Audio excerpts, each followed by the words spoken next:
ஐயா விஜய் அவர்கள் என்ன சிபிஎஸ்இ பள்ளி நடத்துறாங்க அப்படின்னு நாம பேசணும். இன்னைக்கு விடுதலை சிறுத்தைகள் கட்சியினுடைய தலைவராக இருக்கக்கூடிய ஐயா தொல் திருமாவளவன் அவர்கள் நடத்தக்கூடிய சிபிஎஸ்இ பள்ளி. இன்று காலை என்னுடைய முகநூல்ல பதிவு செஞ்சிருந்தேன்.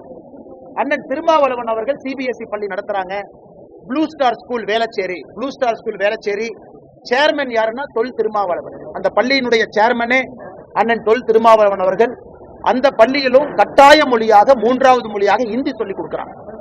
ஆனா பட் இந்த அரசியல் கட்சி தலைவர்கள் பள்ளிக்கூடம் நடத்துறாங்க, குழந்தைகளுக்கு அட்மிஷன் போடுறாங்க, சேர்மனா இருக்கிறாங்க, ஹிந்தி சொல்லிக் கொடுக்கிறாங்க. ஆனா இதே தலைவர்கள் மேடையில் மைக் எடுத்து பத்திரிகை நண்பர்கள் முன்பு பேசும்போது வேறொரு வாக்கியத்தை பேசுறாங்க. இல்ல 2 மொழி தான் படிக்கணும், 3 மொழி படிக்க கூடாது. அதனால்தான் தொடர்ந்து பாரதிய ஜனதா கட்சி உறுதியாக கடந்த 1 வார காலமாக அரசியல் கட்சி தலைவர்கள் போட்டக்கூடிய இரட்டை வேடத்தை தோலுரித்து பத்திரிகை மூலமாக தமிழக மக்கள்கிட்ட எடுத்து சொல்றாங்க.